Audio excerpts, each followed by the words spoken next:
আসসালামু আলাইকুম প্রিয় দর্শক, স্বাগত জানাচ্ছি। আমি মোহাম্মদ নজরুল ইসলাম। আজকে বাংলাদেশের দুজন শীর্ষ ব্যক্তিত্ব, অর্থাৎ দুটি ইসলামী দলের একজন শীর্ষ ব্যক্তিত্ব, শীর্ষ নেতা এবং অন্যতম আরেকজন শীর্ষ নেতা অন্য একটি ইসলামী দলের, জনাব মোহাম্মদ ফয়জুল হক, সৈয়দ মোহাম্মদ ফয়জুল হক, তিনি শায়েখে চরমোনাই, এবং ডাক্তার শফিকুর রহমান, আমির জামাত বাংলাদেশ। এই দুজন বিশিষ্ট ব্যক্তি ভিন্ন ভিন্ন সময় দুটি বক্তব্য দিয়েছিলেন। তার মাধ্যমে আমি আজকে বিশ্লেষণের মাধ্যমে যে আলোচনার বিষয় শিরোনাম করেছি, ইসলাম দ্বারা কেন কিভাবে অসাম্প্রদায়িক বাংলাদেশ গড়া সম্ভব, এই বিষয়ে। তাহলে দেরি না করে আমরা মূল আলোচনায় চলে যাই। যেহেতু 1971 শুধু নয়, একেবারে 47-এর যদি পরে ধরি তাহলেও বলা যায়, যদি 71-এর বাংলাদেশের সময়সীমা ধরি তাহলে বলা যায় 53 বছর ধরে এদেশে ইসলামী শাসন ছিল না, দেশ পরিচালিত হয়েছে। এই 53 বছরে ইসলামী শাসন না থাকার পরেও কেউ সেকুলারিজম, কেউ ডেমোক্রেটিক কান্ট্রি হিসেবে তার অন্য গণতান্ত্রিক ধারা, নানাভাবে বা জাতীয়তাবাদ, নানাভাবে আমরা দেশকে পরিচালনা করতে চেয়েছি। কিন্তু বাস্তবে কি আমরা সেই ন্যায় বিচার প্রতিষ্ঠিত করতে পেরেছি? অসাম্প্রদায়িক, সুশৃঙ্খল, শান্তিপূর্ণ বাংলাদেশ আমরা প্রতিষ্ঠা করতে পেরেছি? এই প্রশ্ন যদি করি তাহলে সকলেই বলবে না, তা সম্ভব হয়নি। এটা কেন? সেই কারণে শায়েখে চরমোনাইয়ের বক্তব্য আমরা একটু সংক্ষেপে শুনে দেখি তিনি কি বলেছিলেন। তাহলে আমরা শুনি শায়েখে চরমোনাই জনাব সৈয়দ ফয়জুল হক তিনি কি বলেছেন।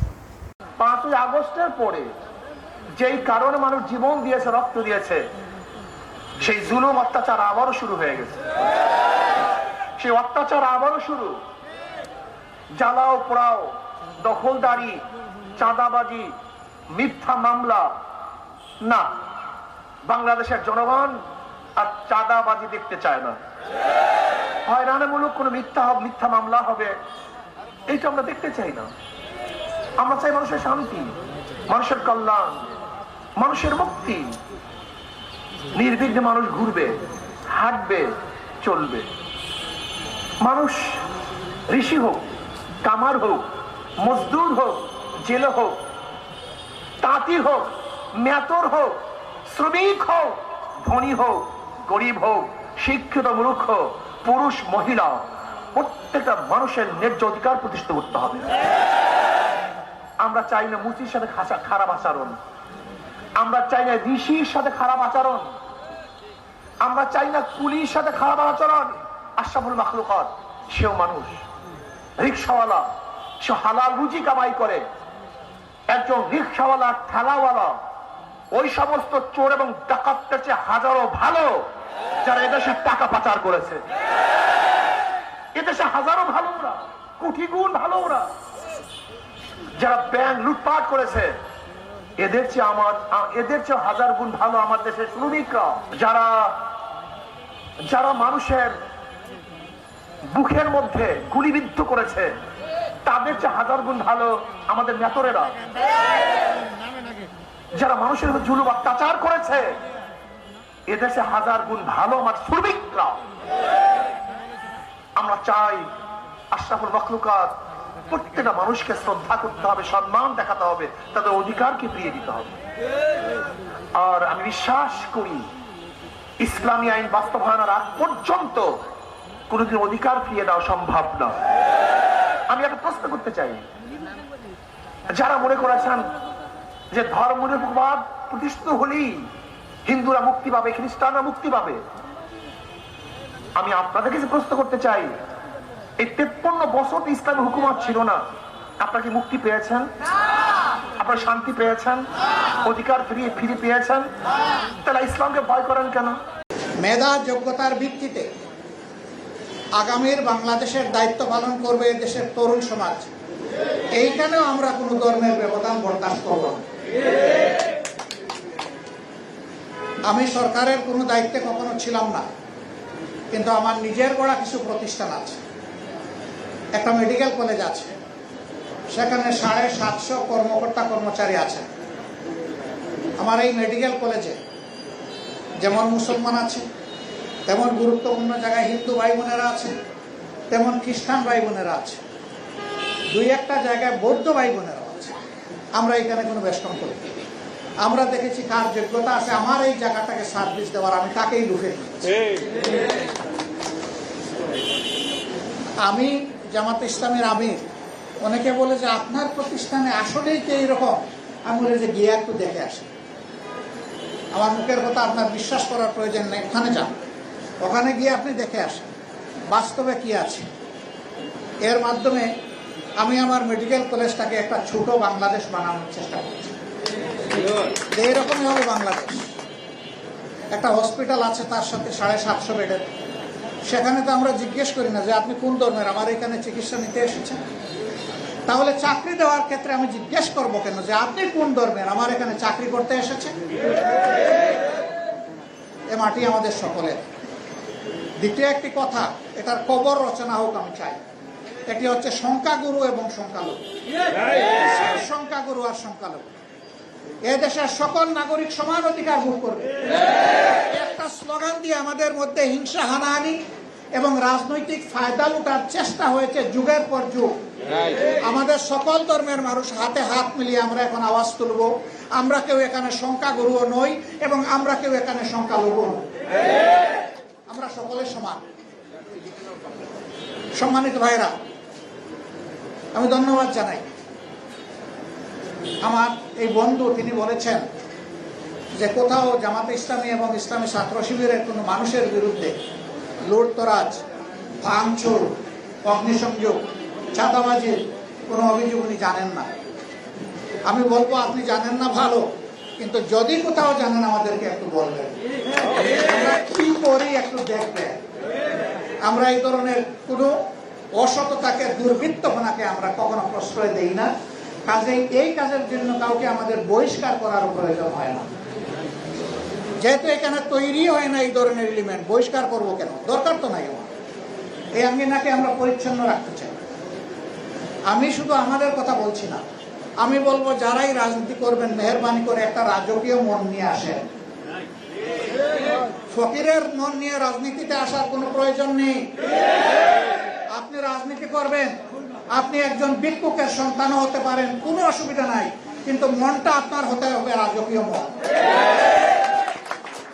আপনি সমস্ত মানুষকে ধারণ করবেন, আপনি আপনাকে বাদ দিয়ে বাকি সবাইকে শ্রদ্ধা করবেন, আপনি আপনাকে সহ সবাইকে ভালোবাসেন, তখনই আপনার জন্য রাজনীতি করা মানায়। আর রাজনীতির নামে লুটপাট, নিজের কপাল কিসমত গড়া, আর 2 দিন পর পর বলবেন যে আমার দেশ এখন সোনালী যুগে পদার্পণ করেছে, আর এগুলা শুনতে চাই না। এগুলা শুনতে শুনতে আমরা ক্লান্ত হয়ে গেছি। ভাই, আপনি আগে সোনার মানুষ হন, তারপরে আমার দেশ সোনার দেশ হয়ে যাবে। আমি সকল সম্প্রদায়ের মানুষের কাছে অনুরোধ করব যে আসুন আমরা পরস্পরকে ভাই এবং বন্ধু হিসেবে গ্রহণ করি, তাহলে হিংসা এবং হানাহানি থাকবে না। আর কয়েকদিন পর পর এখানে এসে পাহারাও দেওয়া লাগবে না।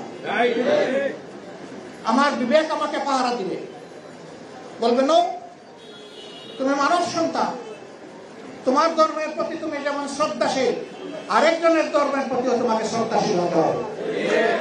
কোন ধর্ম কাউকে দুর্বৃত্ত হতে শেখায়, হিংসা, প্রতিহিংসা শেখায়, আমি এটা বিশ্বাস করি। এরকম যদি কেউ হয়, এটা কোনো ধর্মই না। ধর্মীয় মানুষকে পরিশীলিত করে, মানুষকে মানুষ বানায়, মানুষকে পশু বানায় না, বরঞ্চ পাশবিক চরিত্র যাদের আছে তাদেরকেও মনুষ্যত্বের দিকে নিয়ে আসে। সম্মানিত বন্ধুগণ, আসুন হাতে হাত মিলাই, দেখানোর হাত মিলানো না, অন্তরের হাত মিলাই, মুনাফিকের হাত নয়, ভালো মানুষের হাত মিলাই। এই হাত ভাঙবে কিন্তু ছুটবে না, লেগে থাকবে একে অন্যের হাতের সাথে। যদি কোনো দুঃখ আসে সকলে মিলে এই দুঃখ বরণ করে নেব, যদি কোনো সুখ আসে তাও ভাগাভাগি করে নেব। সুখ দুঃখের আমরা সমান অংশীদার হব। আমি সমস্ত রাজনৈতিক দলগুলোকে অনুরোধ জানাই, অনেক হয়েছে এই দেশবাসীর উপর, আসুন আমরা এখন ভালো হয়ে যাই। আমরা সত্যিকারের একটা সম্প্রীতির আওয়াজ যেমন তুলি, মুখে আওয়াজের দরকার নাই, বাস্তবেই প্রমাণ করি এ দেশ সম্প্রীতির বাংলাদেশ। এতক্ষণ ডাক্তার শফিকুর রহমান, আমির জামাত, বাংলাদেশ জামায়াতে ইসলামী, অর্থাৎ বাংলাদেশ জামায়াতে ইসলামীর আমির ডাক্তার শফিকুর রহমানের বক্তব্য শুনলাম। আমরা কালবেলা নিউজে, আমরা ইউটিউবে একটি চ্যানেল রয়েছে কালবেলার, সেই নিউজের যে লিঙ্ক সেটা কমেন্ট বক্সে দিয়ে দেবো। আপনারা বাস্তবে তার কথার সাথে কাজের মিল রয়েছে কিনা সেটি পরীক্ষা করে আমরা দেখতে পারবো। তাহলে আমরা বুঝতে পারি যে আসলে হিন্দু হোক, বৌদ্ধ, খ্রিস্টান বা ইসলাম ধর্মের অনুসারী হোক, এখানে তো ইসলাম ধর্মের অনুসারী বেশি। এখানে তো আমরা এখন স্পষ্টই ডাক্তার শফিকুর রহমান বিভিন্ন সময় বলে থাকেন, আসলে আমরা সংখ্যাগুরু সংখ্যালঘু এই কথাগুলো না বলে একটি দেশের নাগরিক হিসেবে তার অধিকারের কথা বলি, তাহলে যারা সংখ্যালঘু তারা অসহায় বোধ করবে না। আমরা সেদিকেই হাঁটতে পারি এবং সবাই মিলে যোগ্যতার ভিত্তিতে আমরা বলতে পারি এবং আমরা করে দেখতে পারি। এবং শায়েখে চরমান যে বলছে যে এখন সকল বিষয়গুলো তো অতিক্রান্ত হয়ে গেছে 53 বছরের, বিভিন্ন আমরা ব্যক্তি পূজারী, ব্যক্তির আদর্শ, তারপর ধর্ম নিরপেক্ষতাবাদ, নানা বাদ নিয়ে জাতীয়তাবাদ, নানা দিক দিয়ে আমরা পরীক্ষা নিরীক্ষা করেছি, তা তো আমাদের সফল হয়নি আমরা একটি সুখী সমৃদ্ধ দেশ গড়তে, ন্যায় বিচার প্রতিষ্ঠা করতে। তাহলে এবার ইসলাম মাধ্যমে, ইসলাম দ্বারা কিভাবে এই বাংলাদেশকে ন্যায় বিচার প্রতিষ্ঠা করতে পারি বাংলাদেশে, অর্থাৎ অসাম্প্রদায়িক বাংলাদেশ গঠন করব, ন্যায় বিচার প্রতিষ্ঠা করব, এটা সম্ভব কিনা আমরা একবার সকলে চেষ্টা করে দেখি এবং সেই ব্যাপারে আমরা যার অবস্থান থেকে ভূমিকা পালন করতে পারি, আল্লাহ আমাদেরকে সেই ভূমিকা পালনের তৌফিক দান করুন। সকলকে ধন্যবাদ। আসসালামু আলাইকুম ওয়া রাহমাতুল্লাহি ওয়া বারাকাতুহু।